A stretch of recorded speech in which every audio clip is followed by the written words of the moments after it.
has issued a tornado warning for central west Baton Rouge Parish in southeastern Louisiana, southern Blaine City Parish in southeastern Louisiana, until 2:45 p.m. Central Daylight Time.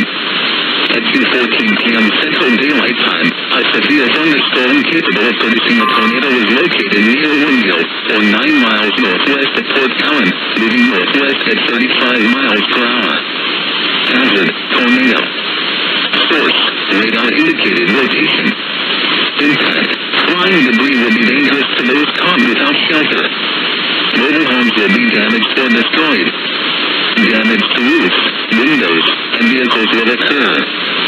Tree damage is likely. This dangerous storm will be near Woodville around 2:20 p.m. Central Daylight Time. New roads and Livonia around 2:35 p.m. Central Daylight Time. Fort Oakenburg danger around 2:45 p.m. Central Daylight Time. Take cover now.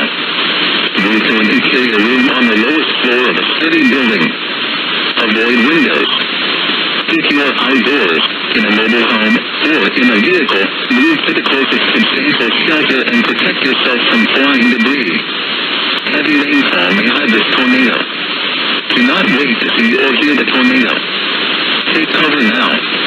Repeating, a tornado warning has been issued until 2:45 p.m. Central Daylight Time for the following parishes in Louisiana, Blaine City and West Baton Rouge.